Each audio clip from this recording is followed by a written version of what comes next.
Hello students, welcome back. I am CA Pramod Patipati and you are watching CA Final Financial Reporting Classes. अब इस lecture में last lecture में हमने क्या किया था? लास्ट लेक्चर में हमने सॉल्व किया था आरटीपी नवंबर 23 का क्वेश्चन और उसके साथ साथ में एग्जाम क्वेश्चन भी सॉल्व किया था, राइट? तो अब इस लेक्चर में फर्दर आगे बढ़ते हैं। आगे क्या करेंगे सर? आगे हम पढ़ते हैं स्टेप एक्विजिशन। अब स्टेप एक्विजिशन शायद से मैंने इंड एस 103 में ऑलरेडी पढ़ा चुका है, मतलब इंड एस 103 में भी था और कंसोलिडेशन में भी है। तो इंड एस 103 में क्या था, याद है क्या कुछ? शायद से मैंने बीच में ही पढ़ाया था।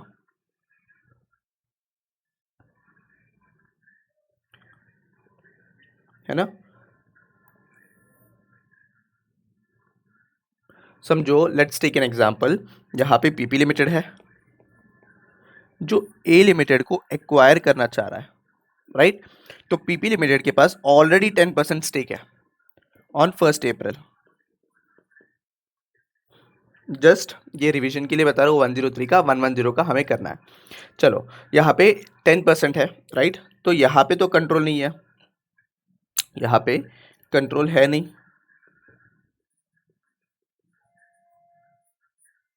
कंट्रोल नहीं है। देन उसके बाद फर्दर एक्वायर किया 60%, राइट? कोई दिक्कत है क्या स्क्रीन वगैरह इसमें? देन फर्दर एक्वायर किया कितना? 50%। तो 50% जब 60% सॉरी 60% जब एक्वायर किया तो टोटल कंट्रोल बोल रहा हूँ, टोटल स्टेक कितना हुआ है? अराउंड 70%। और जब ये 70% हो जाता है देन इन दैट केस क्या तुमको लगता नहीं कि ये कंट्रोल आ गया या फिर बिजनेस एक्विजिशन हुआ हो गया है? अब वो डेफिनेशन में नहीं जाते जो हम इंड एस 103 में पढ़े ना कि बिजनेस होना चाहिए, बिजनेस का एक्विजिशन होना चाहिए, वो डेफिनेशन जो पढ़े थे ना उसमें नहीं जाते। बस यहाँ पे अज्यूम कर लो this was a business acquisition, right? तो जब बिजनेस एक्विजिशन हो गया है और 70% स्टेक के ऊपर हो गया है तो फिर हम क्या करते थे? हम 6 स्टेप्स लगाते थे। जो अपना 6 स्टेप्स होता है, एक identifying the acquirer, acquisition date, फिर परचेज कंसिडरेशन, वैसा जो 6 स्टेप्स है वो लगा देते हैं, जिसमें हम गुडविल भी रिकग्नाइज कर लेंगे। गुडविल या फिर बार्गेन परचेज जो भी है वो रिकग्नाइज कर ले देते हैं, राइट? ये तो हमारा नॉर्मल ये था जिसमें हम इंड एस 103 में करते थे। अब यहाँ पे फ़र्क क्या है सर? फ़र्क ये है कि पीपी लिमिटेड के पास पहले कंट्रोल नहीं था। Control in the sense PP limited के पास यहाँ पे पहले मेजॉरिटी ऑफ स्टेक नहीं था, तो फिर उसके लिए उसने सब्सिडरी को अपने बुक्स में कंसोलिडेट नहीं कर रहा था। बट सब्सिक्वेंटली उसका एक्विजिशन 60% हो गया ना, तो जब 60% हो गया मतलब 60% एडिशनल स्टेक एक्वायर किया, तो यहाँ पे क्या हुआ? यहाँ पे मेजॉरिटी ऑफ स्टेक एक्वायर कर लिया तो उसको हम बिजनेस कॉम्बिनेशन माने, business combination in the sense business acquisition माने, और यहाँ पे हम 6 स्टेप्स लगा के उसका जो है ना on the initial date, that is ये वाला जो जब 60% एक्वायर कर रहा है ये मेरा डेट ऑफ एक्विजिशन रहेगा। और यहाँ पे इनिशियली हम गुडविल कंप्यूट करेंगे। क्या? इनिशियली मतलब स्टार्ट ऑफ दी जब भी एक्विजिशन होगा तब गुडविल कंप्यूट कर लेंगे। तो फिर सर फिर से गुडविल कंप्यूट करेंगे क्या? देखो, गुडविल जो है वो नॉर्मली पीसी और गुडविल नॉर्मली एक ही बार कंप्यूट होता है, that is on the date of acquisition. क्यों? क्योंकि सर यहाँ पे एक्वायर हो रहा है एक बिजनेस, राइट? तो जब बिजनेस एक्वायर हो रहा है उसी दिन क्या करते हैं हम गुडविल या पीसी कंप्यूट करेंगे, और उसके बाद जब भी एडिशनल परचेज टेक एक्वायर किया तभी गुडविल कंप्यूट नहीं करेंगे। सिंपल। चलो, ये तो 103 के रिलेटेड था, राइट? ये 103 के रिलेटेड था जिसमें हमने देखा कि इनिशियल गुडविल हम कंप्यूट करते हैं and this will never change, right? ये चेंज नहीं होगा। Then if you see change नहीं होगा इन द सेंस ऐसा मत पकड़ना सर इम्पेयरमेंट नहीं आ सकता है। क्या इम्पेयरमेंट आ सकता है, बट जो इनिशियल कंप्यूटेशन किया है वैसे ही रिकम्प्यूटेशन नहीं कर सकते हैं। अगर इम्पेयरमेंट होगा तो चेंज आएगा ही ना। तो इसमें जो है गुडविल जो स्टार्ट में कंप्यूट किया वैसे फिर से कंप्यूट नहीं करेंगे। If you see step number as per Ind AS 110, इसमें स्टेप एक्विजिशन कैसा होगा? इसमें स्टेप एक्विजिशन कैसा होगा सर? इसमें स्टेप एक्विजिशन सिंपल है। अब जब 110 में आ गए हम, तो 110 में सिंपल सा लॉजिक है। क्या? दैट जो पीपी लिमिटेड है, एग्जाम्पल के लिए ले रहा हूँ पीपी लिमिटेड और ए लिमिटेड, पीपी लिमिटेड के पास ऑलरेडी कंट्रोल है। ये कैसे समझे सर? क्योंकि हम ऑलरेडी इंड एस 110 में है। यानी क्या? इंड एस 110 कब अप्लीकेबल होगा? जब मेरा जो है ना पीपी लिमिटेड के पास जो होल्डिंग कंपनी है, होल्डिंग कंपनी के पास कंट्रोल है। हमने पढ़ा था ना डेफिनेशन में कि कंट्रोल होगा तो ही हम क्या कर सकते हैं, सब्सिडी को क्या बोलते हैं, सब्सिडी को कंसोलिडेट कर सकते हैं। तो यहाँ पे जब स्टेप बाय स्टेप एक्विजिशन में आएंगे तो पीपी लिमिटेड के पास ऑलरेडी कंट्रोल है, यानी क्या, already PP limited for example 60% hold कर रहा है। अब क्या है, कुछ एडिशनल स्टेक एक्वायर कर रहा है, देखो, और 10% एडिशनल स्टेक एक्वायर किया, तो उस केस में बोलो क्या होगा। क्या सर यहाँ पे गुडविल फिर से रिकम्प्यूट करेंगे? क्या सर यहाँ पे फिर से हम पीसी रिकम्प्यूट करेंगे क्या? ये सब कुछ करने की ज़रूरत नहीं है। गुडविल और पीसी कंप्यूट नहीं करेंगे फिर से, हम सिर्फ और सिर्फ यहाँ पे एनसीआई, वो भी प्रोपोर्शनेट जितना भी एनसीआई है उसको डी रिकग्नाइज करेंगे।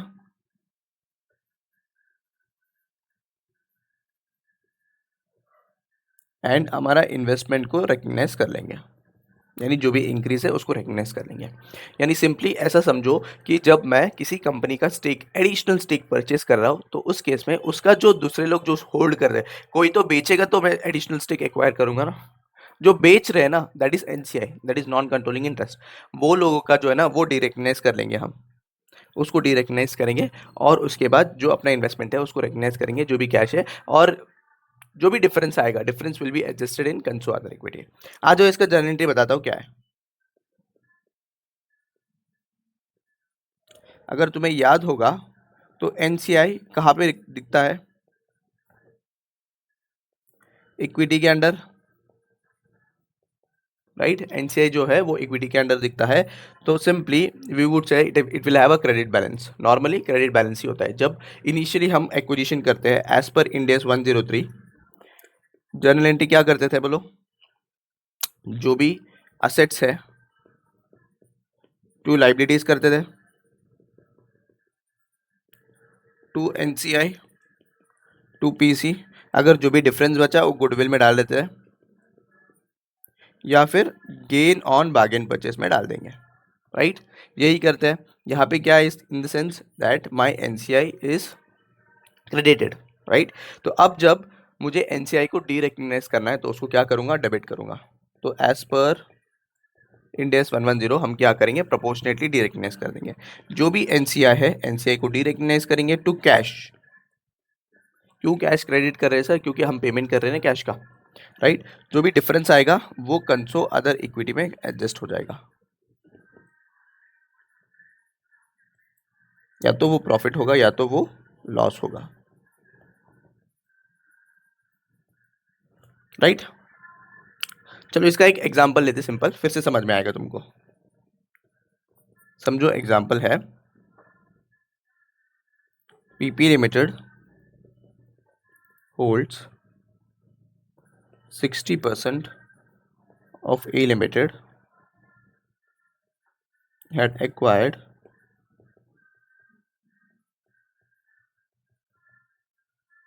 additional stake of 10% for rupees 4,000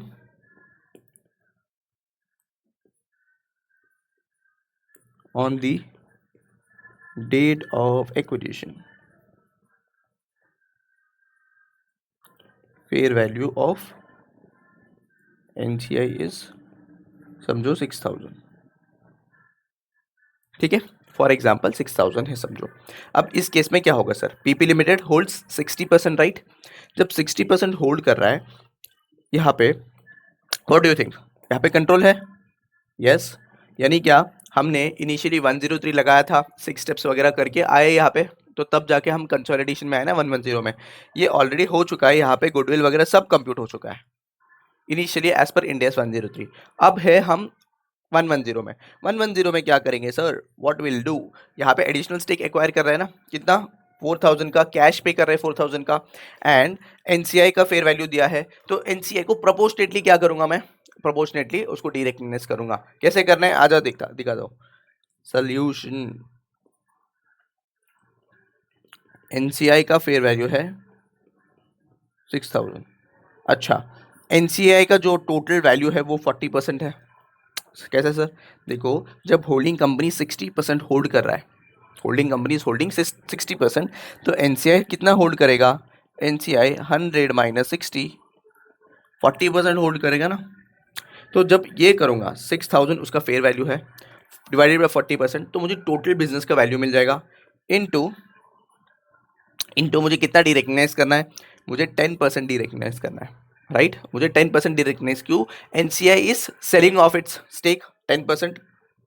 देखो तो 10% कर लो, कितना आएगा बताओ।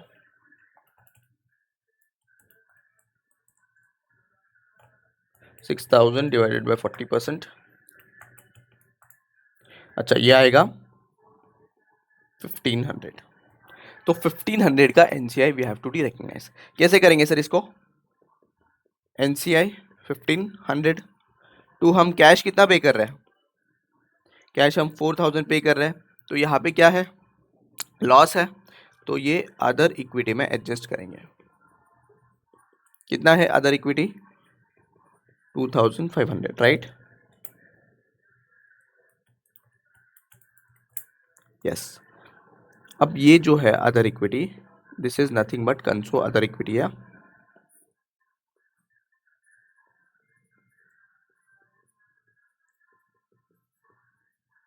समझ रहा है कि बताओ,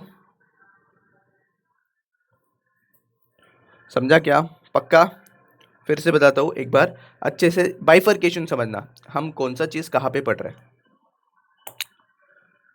देखो 103 हमने इनिशियली किया था, which was initial step for consolidation, right. तो 103 में क्या करते थे सर, हम 103 में कोई कंपनी दूसरे कंपनी को एक्वायर करता था, और उस केस में हम क्या करते, कंसोलिडेशन करते हैं, नहीं कंसोलिडेशन नहीं करते, एक्विजिशन करते हैं। एक्विजिशन यानी क्या, सब्सिडरी जो भी बच्चा एंटिटी एक्वायरी है, एक्वायरी का जो भी अकाउंट्स है, वो बेस्ड ऑन फेयर वैल्यू हम ले लेते हैं इनटू आ बुक्स, राइट। तो उसमें पहली बार कंसोलिडेटेड फाइनेंशियल स्टेटमेंट्स बनाते हैं, that is the first time. अब उस केस में अगर स्टेप बाय स्टेप एक्विजिशन है, तो उस केस में क्या करेंगे, स्टेप बाय स्टेप एक्विजिशन यानी क्या, पहले मैं 20% होल्ड कर रहा था, 30% होल्ड कर रहा था, राइट। उसके बाद जो है ना एडिशनली मैंने और 20% 30% ले लिया, जिससे मुझे कंट्रोल मिल गया, कंट्रोल इन द सेंस कि मेरा मेजोरिटी ऑफ स्टेक हो गया।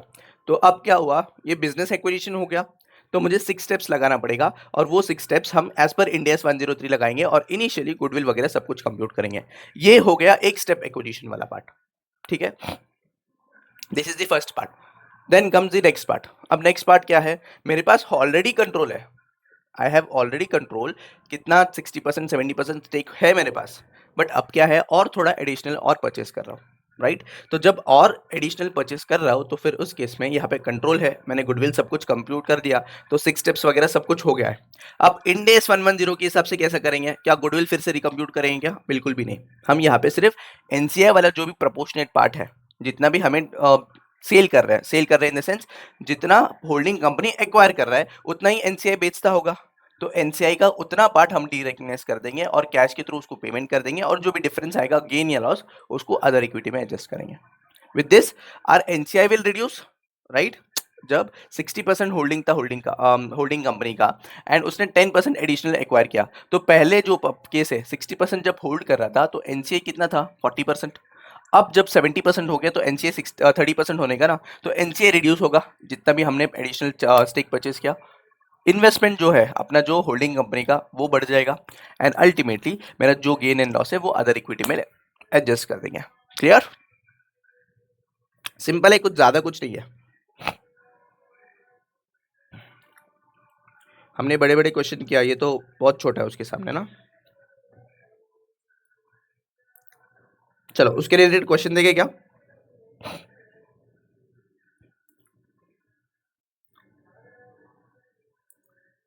ये देखो इलस्ट्रेशन नंबर 22 एक बार रीड कर लो।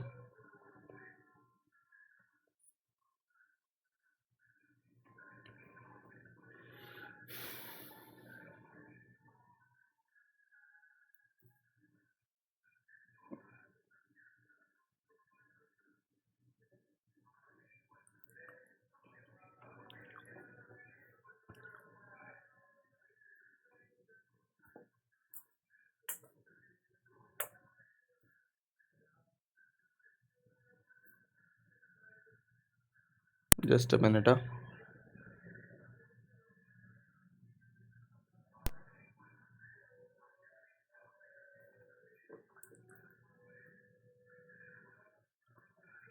आंसर मत देखो, क्वेश्चन रीड करो और एक बार ट्राई करना सॉल्व करने के लिए।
डन।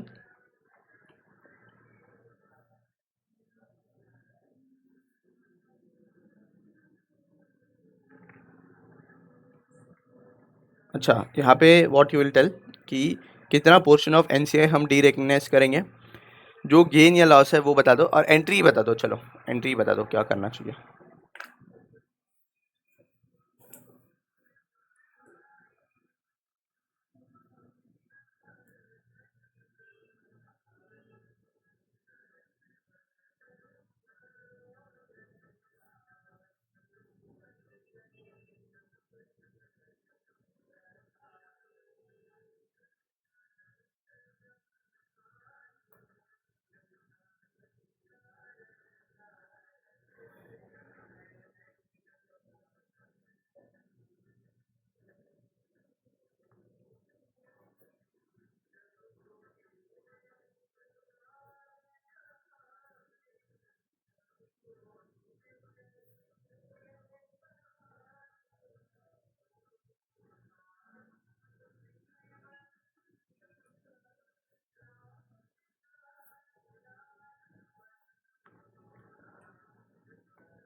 क्या होगा एंट्री?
बोलो।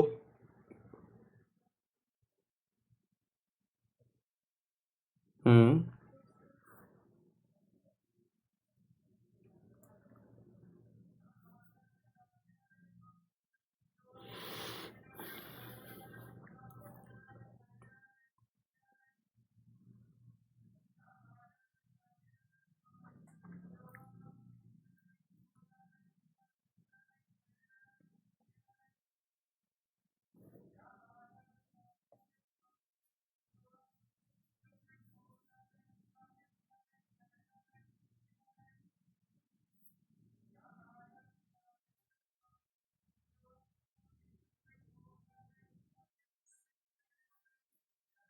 एक मिनट रुकना। NCA account debit, okay. कितना अमाउंट आएगा NCA? To bank, okay, 2000, okay,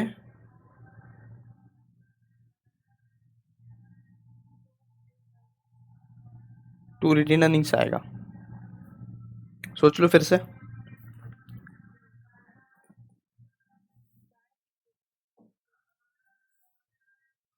okay, other equity कितना, 2000, मोर और लेस, मतलब मोर और लेस नहीं, सही आंसर है, don't worry.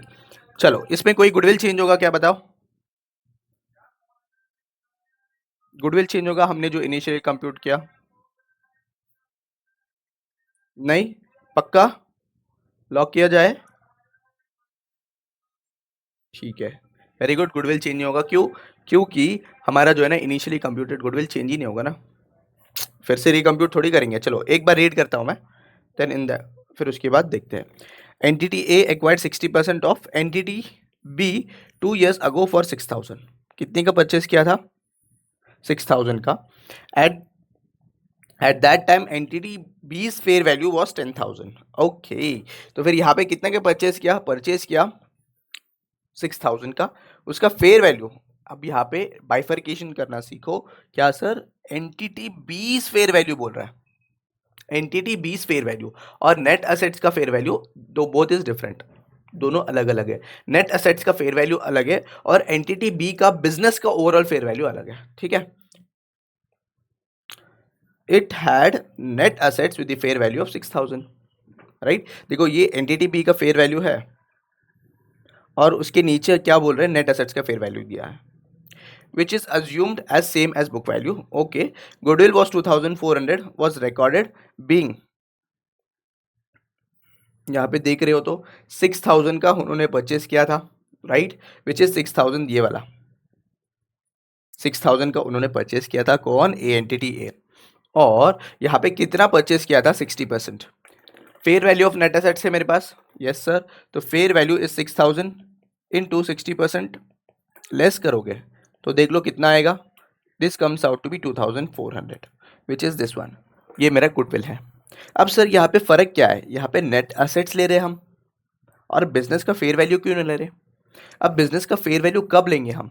While purchasing the entity, यानी क्या, जब भी कोई भी एंटिटी को परचेस करने जा रहा हूँ मैं, राइट, तो फिर उसका नेट एसेट्स वाले, नेट एसेट्स का जो भी फेयर वैल्यू है ना, वो अकाउंटिंग पर्पस के लिए यूज करते हैं हम नॉर्मली, राइट। बट जो पे करूंगा मैं, वो तो उसका पूरा बिजनेस का वैल्यू के बेसिस में पे करूंगा ना। समझो यहाँ पे मेरा ये कोचिंग है, अब ये कोचिंग जो है इसमें क्या है, एसेट्स कितने होंगे?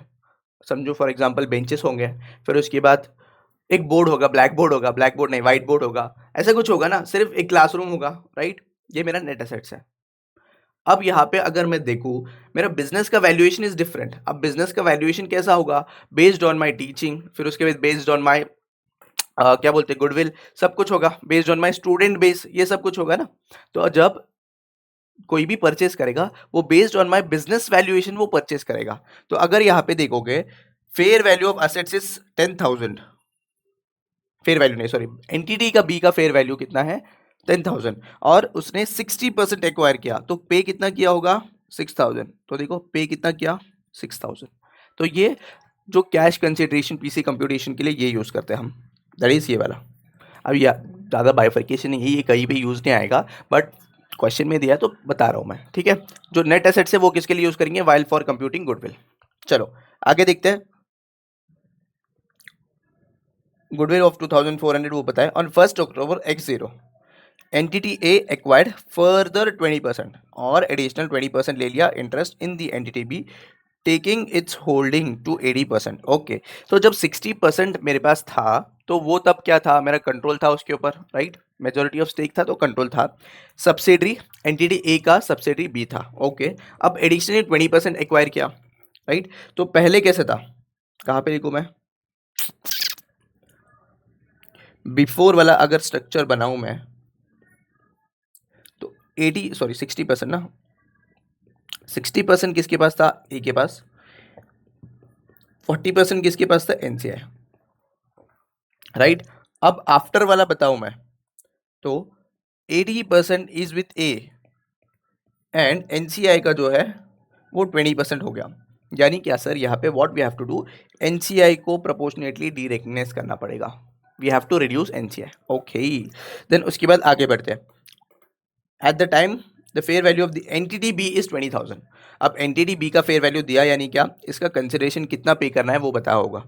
देखो एंटिटी बी का फेयर वैल्यू इज 20,000, इसने कितना एडिशनल स्टेक परचेज किया, 20%। तो 20% अगर मैं मल्टीप्लाई करूँ तो 4,000 आ जाएगा, which has to be paid by A. तो वही पे क्या होगा, देखो entity A as pays, sorry entity A pays 4,000 for stake of 20%, right. ये जितना पे किया वो कंप्यूटेशन के लिए ये वैल्यू दिया है। आगे फेयर वैल्यू ऑफ असेट्स भी दिया होगा। Eight the time of purchase the fair value of entity B's net assets is 12,000 and the carrying amount of non-controlling interest is 4,000. Pass the journal entry for the record and record the transaction। ठीक है, समझा ये चीज़, question समझा। Question में दो value दिया है तो कंफ्यूजन नहीं होना है। हमें क्या है, ये तो सिर्फ for the purpose of computation, जितना पीसी उन लोग ऑलरेडी दे रहे हैं, देने की मतलब this has no relevance, but बता रहा हूँ कि कैसे कंप्यूट करना है। ये नॉर्मली किस में आएगा सर, इसमें एएफएम में आएगा, तुम्हारा सेकेंड पेपर है ना, उसमें आएगा। चलो अब क्या करना है हमें, मुझे एनसीआई को रिड्यूस करना है बाय 20%। तो एनसीआई का फेयर वैल्यू है कि मेरे पास, यस 4,000। तो अगर देखोगे 4,000 पहले कितना होल्ड कर रहा था, 40% होल्ड कर रहा था, अब 20% मुझे डी रेकग्नाइज करना है। तो देख लो कितना आता है, 4,000 डिवाइडेड बाय 40% इंटू 20, तो यहाँ पे आ जाएगा 2,000 का डी रेकग्नाइज करना है। तो पे कितना कर रहा हूँ, एनसीआई जो है वो 2,000 से डी रेकग्नाइज होगा टू कैश या बैंक, 4,000 पे कर रहा हूँ, तो जो भी डिफरेंस है वो अदर इक्विटी में चला जाएगा, राइट। बस इतना सा है, बस इतू सा है, छोटू सा। अब ये थियरी क्या दिया है, मैंने जब बताया था ना अभी कि फेयर वैल्यू ऑफ बिजनेस क्या है, नेट एसेट्स क्या है, net assets is use for the purpose of accounting, business valuation is use for acquisition, वो पूरा यहाँ पे बताया। एक बार रीड कर ले।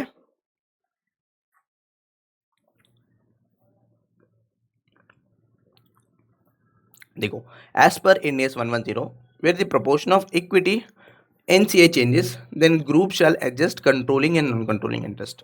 यानी क्या, सिंपली अगर कोई भी proportion change होता है आफ्टर एक्विजिशन, तो उस केस में हम क्या एडजस्ट करेंगे, controlling and non controlling interest adjust करेंगे। यानी क्या, वही किया ना, नॉन कंट्रोलिंग इंटरेस्ट को एडजस्ट किया हमने, right. This illustration mentions two fair values, one is fair value of entity B and other one is fair value of net assets of entity B।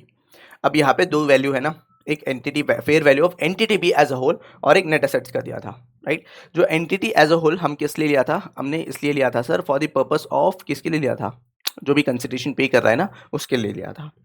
The consideration of the fair value of net assets, it should be borne in mind that two fair values are different concepts.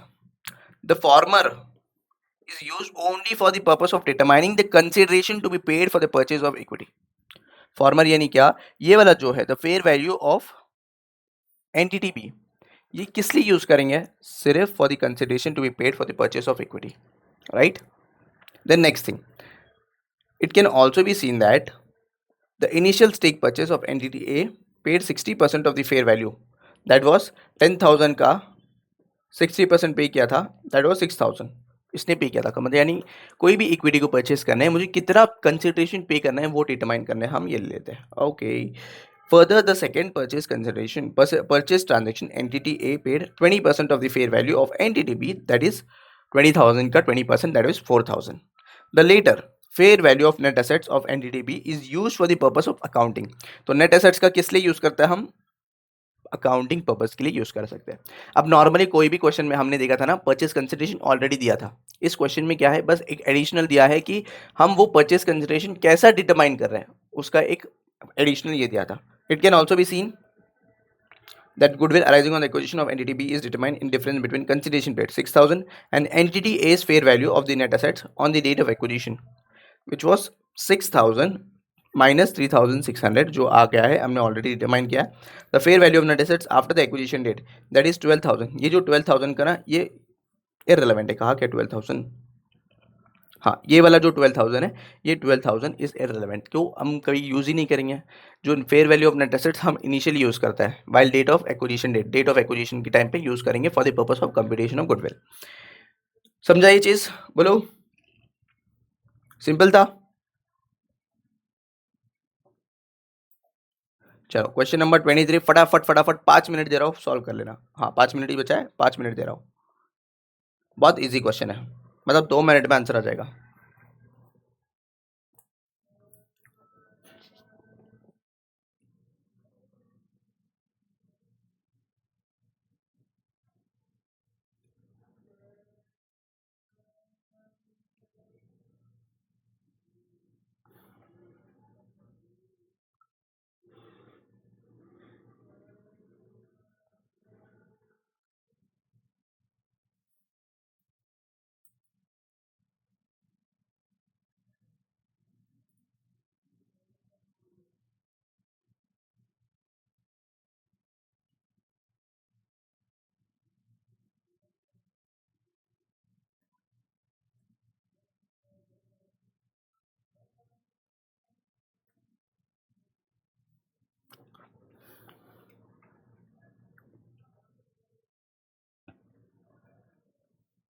बस एक entry बता दो मुझे यहाँ पे।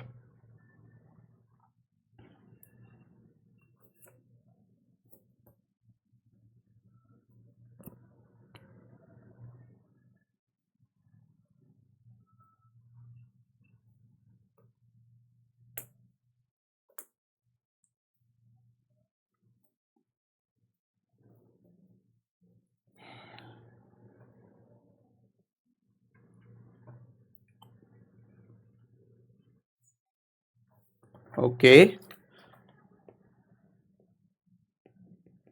NCI account debit. Okay, very good.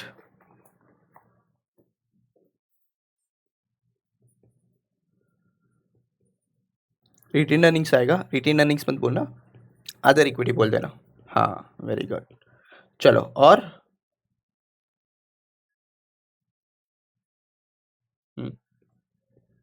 2600 का ही है क्या? राइट, यहाँ पे देखोगे तो वही आंसर है। Very good. चलो एक और क्वेश्चन है, एडिशनल क्वेश्चन बोल रहा हूँ, इलस्ट्रेशन नंबर 24, जो एडिशनल स्टेक के ऊपर ही है, which will be important question. Important in the sense LDR मान लो, ठीक है? एक बार रीड कर लो, फिर हम सॉल्व करते हैं नेक्स्ट सेशन में, क्योंकि ये सेशन में आई डोंट थिंक सो ये सॉल्व हो पाएगा। रीड कर लो, रीड करने तो टाइम है 3 मिनट अपने पास।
डन। चलो, अगर यहाँ पे ये जो एडिशनल क्वेश्चन देखो, मतलब ये वाला जो एडिशनल इन्फो देखोगे, इससे तो तुम्हें पता ही चल जाएगा कि कौन सा एंट्री आना चाहिए। एंट्री क्या आना चाहिए बताओ?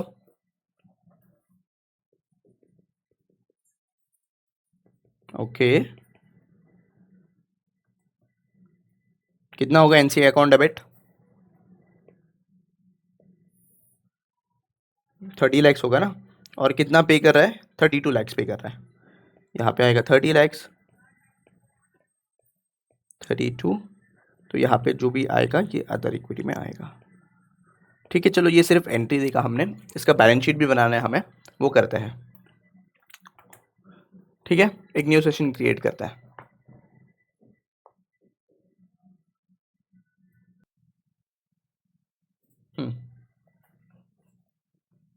क्या है क्वेश्चन देख लो। A limited acquired 70% of shares of B limited on 1 April X10। तो यहाँ पे ए लिमिटेड ने क्या किया, 70% शेयर्स एक्वायर किया of B limited on 14X0 when the fair value of net assets of B limited was 200 lakhs. ठीक है, अब fair value of net assets बोल रहा है, बस वो एक क्वेश्चन में ही दिया था वो फेयर वैल्यू ऑफ बी और fair value of net assets ऐसा, बाकी सब क्वेश्चन में नॉर्मल है। During X0 X1 B limited made a profit of 100 lakhs, कितना 100 लैक्स का प्रॉफिट बनाया। Okay, individual and consolidated balance sheet as at 31 March X1 are as follows. Assets दिया है मुझे, गुडविल दिया है 10। अब यहाँ पे देखोगे ये इंडिविजुअल बैलेंस शीट्स है of A and B and group का अलग है, राइट। तो सब कुछ दिया है, ओके वेरी गुड। आगे क्या दिया है, A limited acquired another 10% stake in B limited. पहले कितना था, पहले 70% था, राइट। अब कितना हुआ सर, अब एडिशनल स्टेक एक्वायर करते ही 80% हो जाएगा in B limited on 1 April X1 at 32 lakhs. कितना है 32 लैक्स, ओके 32 लैक्स का पे किया होगा। The proportionate carrying amount of non controlling interest is 30। अब नॉर्मली अगर देखोगे ना, अब तक अभी जो भी क्वेश्चन किया था, 2-3 क्वेश्चन जो भी किया था, उसमें हम क्या कर रहे थे, हम तो कंप्यूटेशन कर रहे थे। क्या सर, यहाँ पे फेयर वैल्यू तो 4000 होगा, तो उसमें 30% NCI का है, मुझे 10% डी रिकग्नाइज करना है, तो ऐसा कंप्यूटेशन कर रहे थे। बट यहाँ पे दिया है मुझे डायरेक्टली, अगर देखोगे प्रोपोर्शनेट कैरिंग अमाउंट दिया है ऑलरेडी ऑफ NCI इज 32। तो यहाँ पे डायरेक्टली क्या मैं एंट्री कर सकता हूँ क्या, यस क्या होगा एंट्री, हमने ऑलरेडी लिखा है फिर भी अच्छे से लिख लेते हैं। NCI 30 है ना, हमने पे कितना किया टू कैश 32, और यहाँ पे बचा हुआ आ जाएगा अदर इक्विटी 2 का, राइट। तो इस केस में हम बैलेंस शीट कैसे बनाएंगे, तो मैं क्वेश्चन में ही बना देता हूँ, क्योंकि नीचे जो है ना फिर से क्यों बनाना, टाइम वेस्ट क्यों। देख लो, हम अभी CFS बना रहे हैं, what we are preparing CFS after additional stake of acquisition. मेरा जो असेट्स है गुडविल है, क्या गुडविल चेंज होगा क्या sir, whether goodwill change, goodwill change नहीं होगा, तो गुडविल 10 वैसा का वैसा रहेगा, राइट। फिर उसके बाद पीपी में भी कुछ चेंज आएगा क्या, बिल्कुल भी नहीं, कितना है 827, तो 827 वैसा ही रहेगा, राइट। फिर उसके बाद इन्वेस्टमेंट चेंज होगा क्या, बोलो इन्वेस्टमेंट चेंज होगा क्या,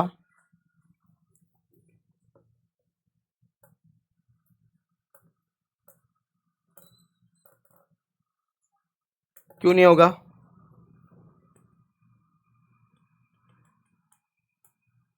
फिर से सोचो।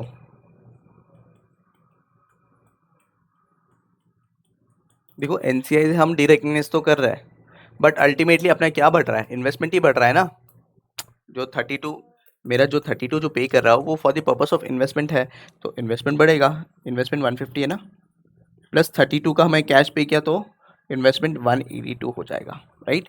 फिर उसके बाद यहाँ पे कैश चेंज होगा क्या, बोलो 230 जो भी है वो कैश चेंज होगा, 230 माइनस 32 जो है ना हम कैश पे किए माइनस 32, तो ये हो जाएगा 198, right. Other current asset same to same रहेगा मेरे हिसाब से 93।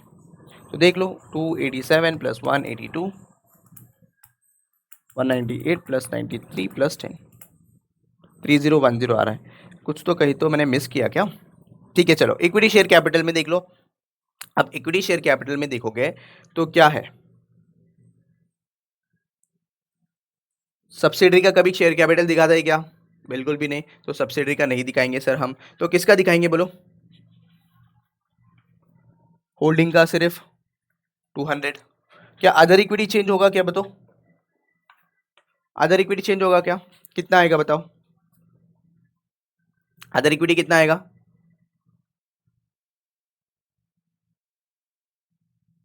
800 माइनस 2, 800 क्यों आएगा, 800 क्यों आएगा, मेरा जो ग्रुप है ना ग्रुप ग्रुप उसका आएगा ना 870 माइनस 2, वेरी गुड, 870 माइनस 2, तो 868। नॉन कंट्रोलिंग इंटरेस्ट चेंज होगा, 30 से चेंज होगा ये 60। अच्छा, देख लो एक बार अच्छे से क्वेश्चन को और मुझे बताओ कुछ तो यहाँ पे गड़बड़ है।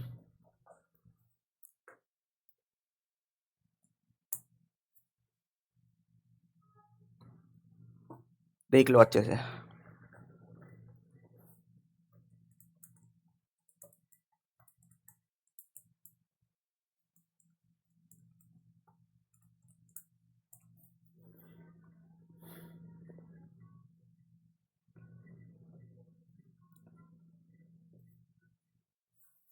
सीएफएस में कुछ तो नहीं बताते हम। अब इतना हिंट दे दिया यार मैं, कुछ तो बताते ही नहीं है उसको सीएफएस में, बट यहाँ पे बताया है।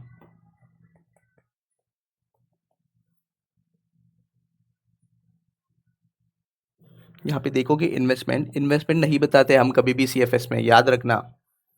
ये वाला जो इन्वेस्टमेंट है this is not shown in CFS. ये जो इंक्रीज है this is for SFS, that is मेरा standard on financial statement. CFS में कभी भी नहीं बताएंगे, ठीक है। 827 प्लस 10 93, तो ये आ जाएगा 1128, 200 प्लस 868 प्लस 60, तो ये आ जाएगा 1128। क्लियर? चलो, होप सो मेरा स्टेप बाय स्टेप इक्वेशन अच्छे से समझ में आ गया।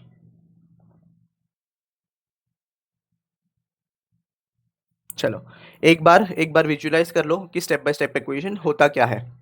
103 वाला इज डिफरेंट। 103 वाला 103 में करके आया हमने। कैसा होता है 103 में? मेरे पास कंट्रोल होता ही नहीं है, मैं फर्दर एक्विजिशन के बाद मेरे पास कंट्रोल आएगा। वो अकाउंट फॉर कैसे करेंगे? इंड एस 103 के हिसाब से, राइट। तो वो मेरा 103 में हम वो पार्ट देख लिया। अब 110 में आ गए। अब 110 में हम क्या करेंगे? 110 में ये होगा कि मेरे पास कंट्रोल होगा, वो कंट्रोल के अलावा मैं कुछ एडिशनल स्टेक एक्वायर करूंगा। जब एडिशनल स्टेक एक्वायर करूंगा तो इस केस में क्या करना पड़ेगा? इस केस में मुझे एडिशन जो भी एनसीआई है, एनसीआई को डीरेकग्नाइज करना पड़ेगा और जो भी लॉस है अदर इक्विटी में एडजस्ट करना पड़ेगा, राइट। तो ये हमने एडिशनल स्टेक के रिलेटेड पढ़ लिया था। इफ यू सी हियर, ये मैंने बड़ा सा नोट दिया है, बड़ा सा नोट दिया है जिसमें पहले वाला जो है ये वाला था इंडेस 103 के हिसाब से, ये भी इंडेस 103 के हिसाब से ही है, बट इसमें हमने बाइफर्केशन किया था एक as per Ind AS 109 in the sense मेरा प्रीवियसली हेल्ड इक्विटी शेयर्स जो है वो 20% से लेस है, तो फिर उस केस में 109 के हिसाब से करेंगे। और दूसरा, अगर 20% से मोर है तो फिर वो तो एसोसिएट कंपनी हो जाएगा, तो एसोसिएट कंपनी के हिसाब से मेरा इंडेस 28 के हिसाब से इन्वेस्टमेंट डी रिकग्नाइज करेंगे, वो वाला पार्ट यहाँ पे देखा था। देन उसके बाद further acquisition of where the control already existed, ये एज पर इंडेस 110 है, जिसमें मैंने बताया था कि अगर मेरे पास ऑलरेडी कंट्रोल है तो एडिशनल स्टेक कैसे करेंगे? तो गुडविल फिर से रिकम्प्यूट नहीं करेंगे और एडजस्ट भी नहीं करेंगे, right. Goodwill is computed only one on the date of acquisition of control. If parent acquires further stake, investment in NCI share will be reduce, that is NCI will derecognised and reduction will be done और pro rata basis on the value of NCI, ठीक है। उसका मैंने general entry यहाँ पे दिया। चलो अब चलते हैं एक और कंसेप्ट के ऊपर, which is disposal of shares in subsidiary. क्या है ये? Disposal of shares in subsidiary. अब क्या होता है normally disposal of shares in subsidiary? आ जाओ करते हैं। अब कुछ बचा नहीं है, बचा नहीं है इन द सेंस एक सबसे important concept chain holding question बचा है, यानी चेन होल्डिंग का 2-3 क्वेश्चन बचे हैं। जो मेरा एक चेन होल्डिंग होता है, एक होल्डिंग कंपनी, होल्डिंग का सब्सिडी, सब्सिडरी का सब्सिडी, तो ऐसा एक चेन होल्डिंग का क्वेश्चन है, वो देखना है हमें। और डिस्पोजल और छोटे मोटे कंसेप्ट है वो देखेंगे तो कंसोलिडेशन खत्म हो जाएगा। Disposal of shares. अब डिस्पोजल ऑफ शेयर्स में जब भी देखेंगे हम, there will be always be two concept, that is एक विथ लॉस ऑफ कंट्रोल, एक होगा विदाउट लॉस ऑफ कंट्रोल। ये वर्डिंग से क्या समझ रहा है? देखो disposal of shares in the sense, यहाँ पे let's take an example, PP limited है, पीपी लिमिटेड ने ए लिमिटेड में होल्डिंग रखा है 70%, राइट, 70% होल्डिंग रखा है। अब क्या हो रहा है, पीपी लिमिटेड को लग रहा है यहाँ पे ये बिजनेस नहीं चलने वाला है, तो फिर इसको बेच देते हैं। तो बेच देंगे, समझो यहाँ पे 50% स्टेक बेच दिया, सोल्ड।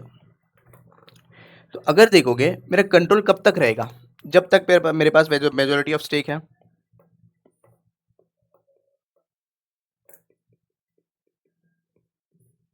तो यहाँ पे 20% बचा। मेरा कंट्रोल कब तक रहेगा, कंट्रोल जब तक रहेगा जब मेरे पास मेजोरिटी ऑफ स्टेक है। क्या यहाँ पे मेजोरिटी ऑफ स्टेक है क्या, नहीं। यहाँ पे मैंने 50% सेल ऑफ कर दिया तो 20% बचा है। अब यहाँ पे 20% जो है this is not a majority of stake, तो इससे मेरा क्या हुआ, मेरा कंट्रोल लूज हुआ, राइट। जब कंट्रोल लूज हो गया यानी क्या, A will not be a subsidy of PP limited any more, right. तो फिर पीपी लिमिटेड आज तक क्या कर रहा था, आज तक सब्सिडी फाइनेंशियल स्टेटमेंट्स कंसोलिडेट कर रहा था। बट यहाँ पे जब ये चीज हो गया, उसने 50% बेच दिया, सिर्फ 20% रिटेन किया, तो उस केस में पूरा का पूरा चला गया ना, पूरा का पूरा यानी कंट्रोल चला गया। तो अब क्या करना पड़ेगा, जो भी उसने रिकग्नाइज किया था उसको डिरेकग्नाइज करना पड़ेगा। यानी क्या सर, नहीं समझा, आ जाओ। तो एज पर इंडियस 103, इंडियस 103 के हिसाब से हम क्या करते थे, असेट्स ले लेते, टू लाइबिलिटीज कर लेते थे, to PC, to NCI, right. जो भी डिफरेंस रहेगा वो गुडविल या गेन ऑन बार्गेन परचेस, इन दोनों में एडजस्ट करते थे। इतना तो क्लियर है मेरे पास, राइट। इतना तो बहुत सिंपल है। बट यहाँ पे ये तो डेट ऑफ एक्विजिशन वाला एंट्री है, कंफ्यूज मत होना। ये है डेट ऑफ एक्विजिशन का। जब कंट्रोल लूज हो जाएगा, जब कंट्रोल लूज हो जाएगा, ये हमने जो भी एक्विजिशन रिकग्नाइज किया था, इसको पूरा का पूरा रिवर्स करना पड़ेगा, यानी डी रिकग्नाइज करना पड़ेगा। अब डी रिकग्निशन कैसा होगा, वही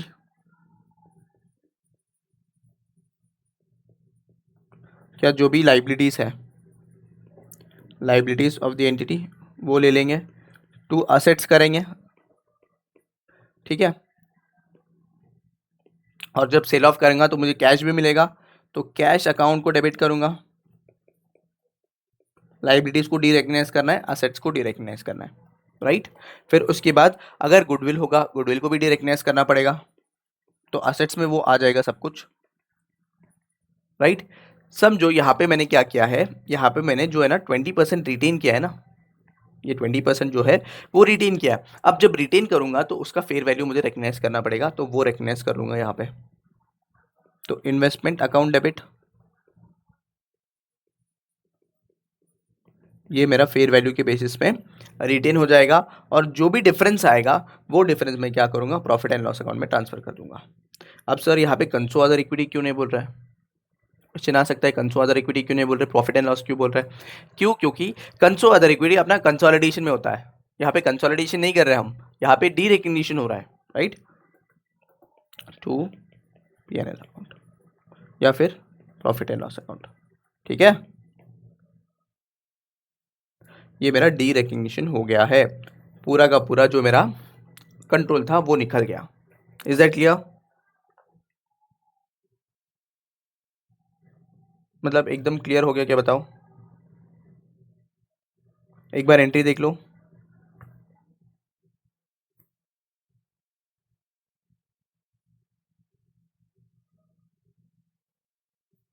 हेलो,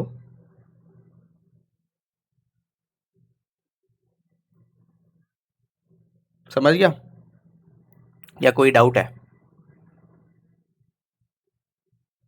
चलो दूसरा चीज क्या है, एग्जाम्पल भी करते हैं, फिर अच्छे से और समझ में आएगा।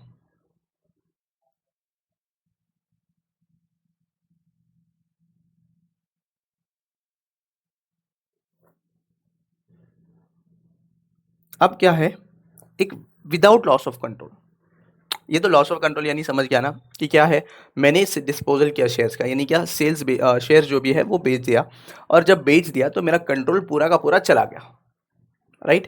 ये पूरा का पूरा कंट्रोल चला गया, और कुछ परसेंट मैंने होल्ड करके रखा है, तो होल्डिंग जो भी है वो आ जाएगा यहाँ पे। बट अब क्या होगा, विदाउट लॉस ऑफ कंट्रोल यानी क्या है, सेम एग्जांपल लेते हैं, बस कलर चेंज करके, पीपी लिमिटेड, ए लिमिटेड। ठीक है, पीपी लिमिटेड और ए लिमिटेड। अब पीपी लिमिटेड ने क्या है, सेम 70% होल्डिंग था, बस इसने बेचा कितना है, 20% नको, 15% बेच दिया, सोल्ड ओनली 15%। तो इसके पास 55% स्टेक अभी भी है, which is considered as majority of stake, right. तो इस केस में इसने कंट्रोल तो लूज नहीं किया ना, इस केस में उसने कंट्रोल तो लूज नहीं किया सर। तो फिर as on the date of acquisition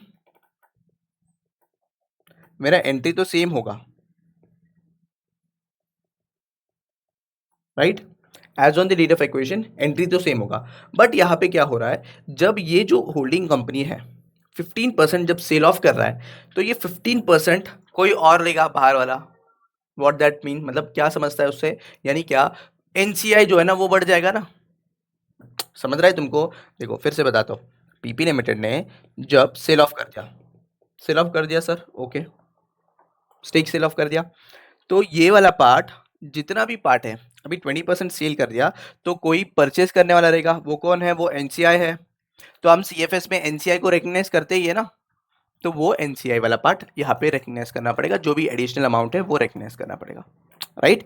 समझा ये चीज मैंने क्या बोला। उसके बाद जो भी डिफरेंस आएगा, जो भी डिफरेंस आएगा वो कंसो अदर इक्विटी में एडजस्ट करेंगे। यहाँ पे डिफरेंस समझा, पहले जर्नल एंट्री देख लो, अभी पहले जर्नल एंट्री देख लो, जर्नल क्या करेंगे, मुझे कैश या बैंक में पैसा मिल जाएगा, राइट। फिर उसके बाद एनसीआई को रिकग्नाइज करना पड़ेगा, जो भी इंक्रीज है वो एनसीआई में रिकग्नाइज होगा, जो भी अमाउंट है। फिर उसके बाद जो भी डिफरेंस है वो जाएगा कंसो अदर इक्विटी।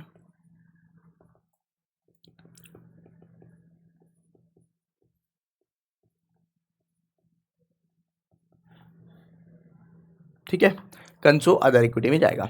चलो, अब यहाँ पे क्वेश्चन आ सकता है, सर क्या कंसो अदर इक्विटी यहाँ पे क्यों बोल रहे हैं, यहाँ पे पीएनएल क्यों बोल रहे हैं। ठीक है, पीएनएल क्यों बोल रहा हूँ, क्योंकि यहाँ पे सीएफएस फर्दर नहीं बनेगा, ये वाला जो केस है यहाँ पे फर्दर सीएफएस नहीं बनेगा, बट यहाँ पे सीएफएस कंटिन्यू होगा, क्योंकि मेरे पास कंट्रोल है ऑलरेडी। तो इस केस में यहाँ पे डायरेक्टली हम क्या करेंगे, कंट्रोल सीएफएस में कंसो अदर इक्विटी में एडजस्ट कर देंगे, राइट। तो डिस्पोजल ऑफ शेयर्स फिर से एक बार बताता हूँ, वेरी सिंपल कंसेप्ट। बस यहाँ पे ध्यान देने वाली चीज़ क्या है, कंट्रोल लूज हो रहा है या नहीं, तो अकाउंटिंग बदल जाएगा।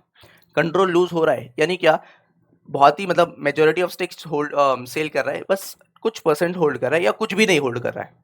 ठीक है, अगर कुछ होल्ड नहीं कर रहे हैं तो यहाँ पे जो इन्वेस्टमेंट वाला पार्ट है ना, ये वाला नहीं आएगा, कुछ होल्ड नहीं कर रहा तो सिर्फ डी रिकग्निशन होगा। अगर कुछ होल्ड कर रहा है तो फिर इन्वेस्टमेंट वाला पार्ट आ जाएगा। अच्छा, यहाँ पे एनसीआई भी नहीं लिखना है ना, तो यहाँ पे एनसीआई को भी डी रिकग्नाइज करेंगे।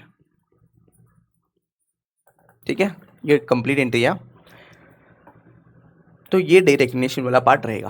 अगर क्या हो गया, अगर सर डिस्पोजल नहीं होता है, यानी कंट्रोल लूज नहीं होता है, तो कंट्रोल लूज नहीं हो रहा है तो फिर उस केस में सिर्फ और सिर्फ एनसीआई को बढ़ा दूंगा, राइट। एनसीआई को बढ़ाऊंगा और जो भी डिफरेंस है वो कंसो अदर इक्विटी में मैं एडजस्ट कर दूंगा। क्लियर, एकदम क्लियर है, क्या बताओ।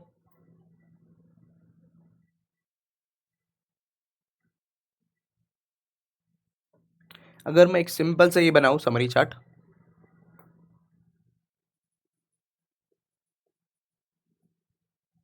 जो एनसीआई है,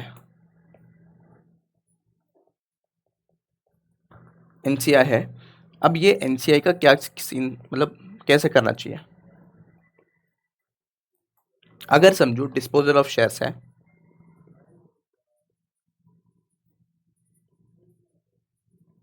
और ये डिस्पोजल ऑफ शेयर्स कितना है, विथ लॉस ऑफ कंट्रोल है, तो यहाँ पे हम क्या करेंगे, डी रिकग्नाइज कर देंगे मेरे एनसीआई को, राइट, जो डेबिट कर देंगे। अगर डिस्पोजल ऑफ शेयर्स है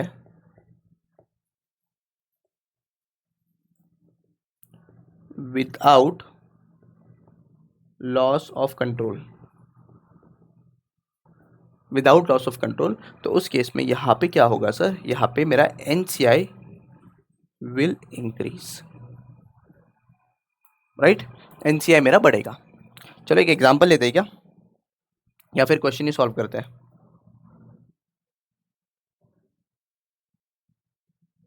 चलो क्वेश्चन ही देख लेते हैं ना। इलस्ट्रेशन नंबर 21 एक बार रीड कर लो, छोटे छोटे क्वेश्चन है, फटाफट रीड कर लो।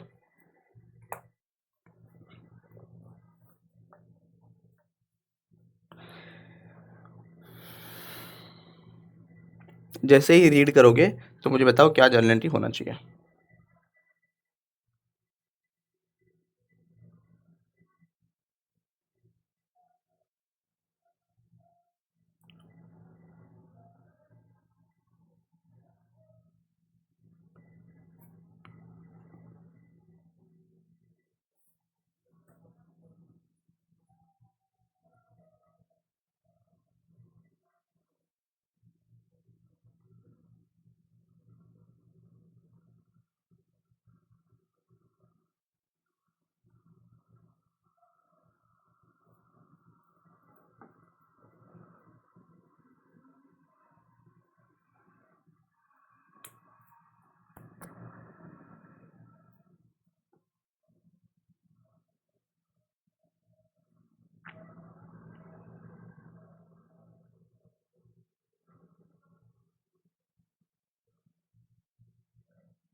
डन।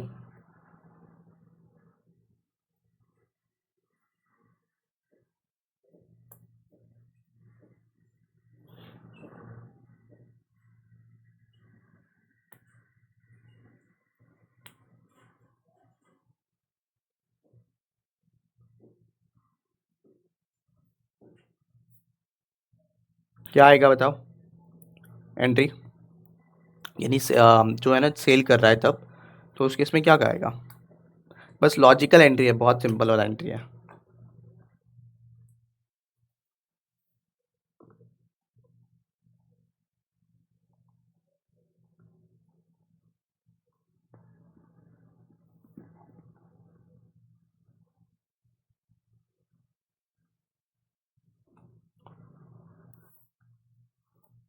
एक मिनट, अच्छा okay, bank account debit,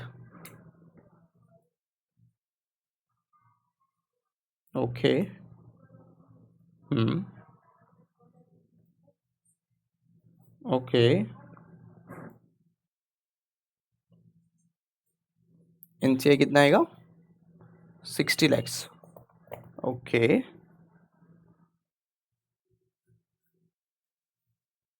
to other equity 40, okay, वही है कैंस, very good. Cash to non controlling to other equity, ये कैसा डिटरमाइन किया एक बार बता देता हूँ मैं, तुमको तो समझ में आ गया, फिर भी मुझे एक बार बताना पड़ेगा ना। देखो, entity P sells 20% interest in wholly owned subsidy to outside investors of 100 lakhs in cash. तो क्या हो रहा है यहाँ पे, एंटिटी पी ने सेल ऑफ कर दिया 20% इन होली ओन्ड सब्सिडी, यानी अगर मैं बोलूँ बिफोर जो है, बिफोर एनटीटीपी, जो एनटीटीपी का जो भी सब्स था, वो सब्स पूरा का पूरा 100% होल्डिंग इसी के पास था। अब जाके आफ्टर क्या हो रहा है, आफ्टर इन द सेंस उसके बाद क्या हो रहा है, उसके बाद ये हो रहा है कि इसने 20% बेच दिया for 100 lakhs, right. The carrying amount of subsidiaries net asset is 300 lakhs, including goodwill of 65,000, sorry 65 lakhs from the subsidiaries initial recognition. ये क्या लिखा है यहाँ पे, हाँ, from the subsidiaries initial recognition. Pass the journal entry to record the transaction. अब क्या हो रहा है यहाँ पे, सिंपल है, कैश आएगा मेरे इसमें, लिखने की जरूरत है क्या, यहाँ पे नीचे ही बता देता हूँ, कैश आ जाएगा, दैट इज 100 lakhs. अब जो कंट्रोलिंग इंटरेस्ट है, नॉन कंट्रोलिंग इंटरेस्ट, वो कंप्यूट करना पड़ेगा. मेरे पास है क्या, 300 lakhs इंटू 20% करेंगे, राइट. कैसे 20% सर, 20% जो है ना वो सेल ऑफ कर रहे हैं, तो 20% विल बी एनसीआई. तो देखो कितना आएगा, ये आ जाएगा 60. तो 60 को एनसीआई रिकग्नाइज कर लिया हमने, जो 40 है वो अदर इक्विटी में जाएगा, that is gain on sale of interest. अब नीचे कुछ दिया है, क्या बोल रहा है यहाँ पे, एनसीआई के प्रोपोर्शन के हिसाब से the equity of NCI changes, then group shall adjust controlling and non-controlling interest, and any difference between the amount of NCI is adjusted against the fair value of consideration received to be attributed to the parent in the other equity, that is 40 lakhs. यानी क्या, simple मतलब यही है कि goodwill वगैरह कुछ adjust नहीं होगा, जो भी डिफरेंस है वो जाएगा मेरा कंसो अदर इक्विटी में. सिंपल,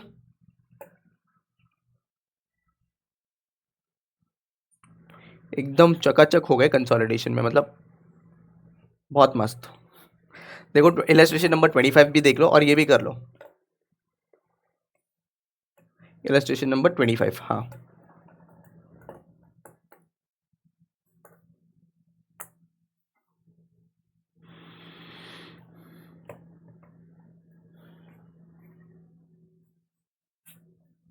एक मिनट रुक जाओ.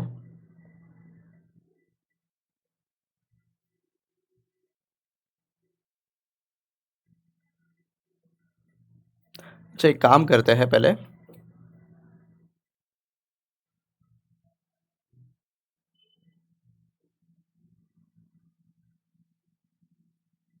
हाँ यही करो 25. और मुझे ये बताओ, विथ लॉस ऑफ कंट्रोल है या विदाउट लॉस ऑफ कंट्रोल है. विथ लॉस ऑफ कंट्रोल है तो मुझे कितना प्रॉफिट आएगा वो बताओ, विदाउट लॉस ऑफ कंट्रोल है तो कितना प्रॉफिट या गेन आएगा, बस वही बताओ मुझे बस, और क्या चाहिए.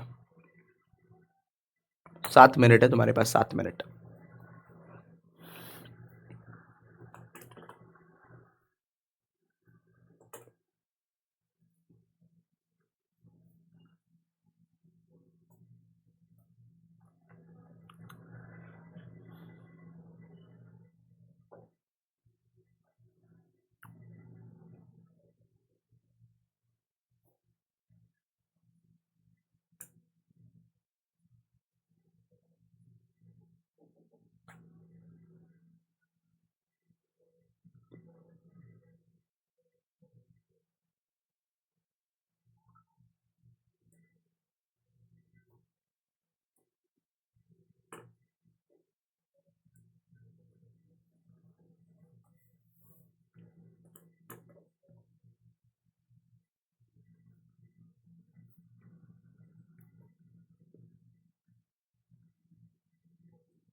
डन, देख लिया है.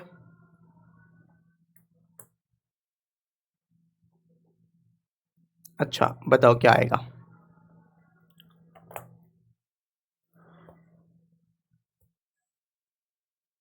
ये without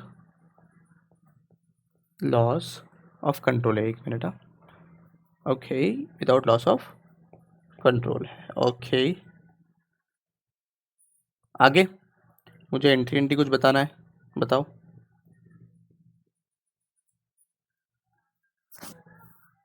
okay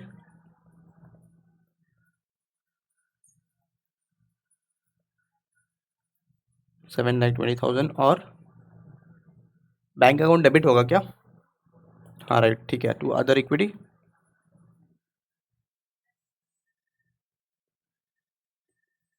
1,80,000। Okay, if you see यहाँ पे कंसोलिडेटेड अकाउंट्स ऑफ इंडिया 110, तो यहाँ पे देखोगे तो cash account debit to NCI 1720 and other equity आके 180 आया। अब यहाँ पे इनिशियली भी कुछ आंसर दिया है, वो एक बार देख लेते हैं। चलो क्या है क्वेश्चन में, Amla limited purchased 100% of for 10 lakhs। कितना? 10 lakhs का परचेज किया at the end of X1।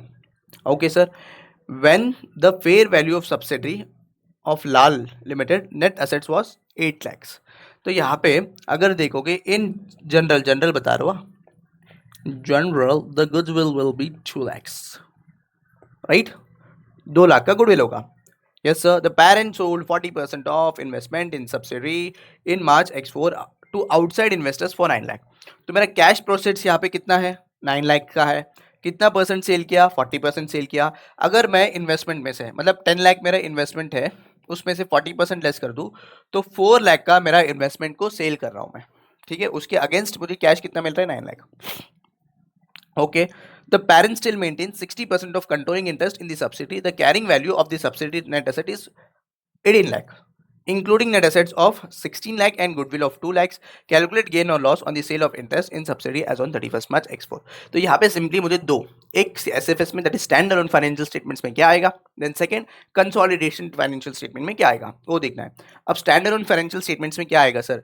Stand alone financial statements में अगर देखोगे तो 10 लाख का मेरा इन्वेस्टमेंट है, 40% बेच दिया तो 4 लाख का मैंने बेच दिया, बट मेरा सेल प्रोसीड्स कितना है? 9 लाख का मेरा सेल प्रोसीड्स है, राइट? तो इसको कहाँ पे लिखूँ मैं? यहाँ पे लिखता हूँ। चलो कौन सा क्वेश्चन है ये? इलस्ट्रेशन नंबर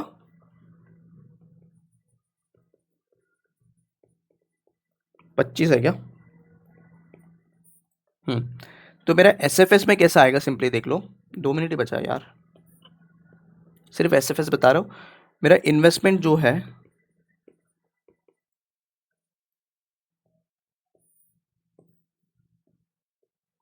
इन्वेस्टमेंट 10 लाख था, उसमें से 40% मैंने बेच दिया तो 4 लाख का मैंने बेच दिया। इसके अगेंस्ट सेल प्रोसीड्स कितना है? Sale proceeds is round about to 9 lakhs, तो which comes out to be 5 lakhs। 5 lakhs का मेरा प्रॉफिट है, राइट? तो वही दिया है यहाँ पे। अगर देखोगे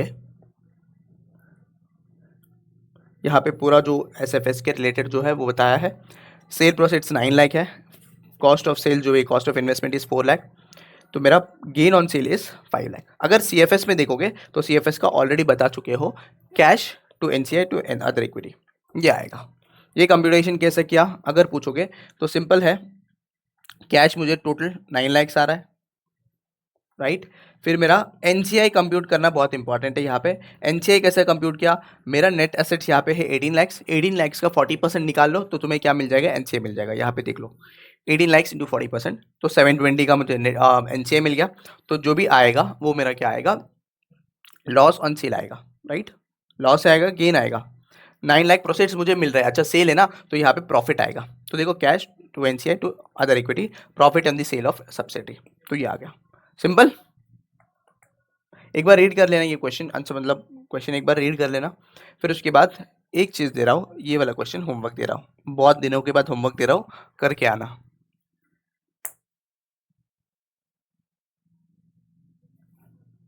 ठीक है? कोई डाउट है? पक्का? चलो कल will start with chain holding, most probably. Chain holding यानी क्या? मैंने बताया था ना, एक पेरेंट सब्सिडी और सब सब्सिडी रहता है, यानी सब्सिडी का सब्सिडी। तो उसका एक क्वेश्चन सॉल्व करना है, क्वेश्चन 2-3 क्वेश्चन है उसके रिलेटेड, वो सॉल्व करते हैं, उसका कंसेप्ट भी देख लेते हैं। एंड आज के लिए इतना काफ़ी करते हैं। चलो बाय बाय।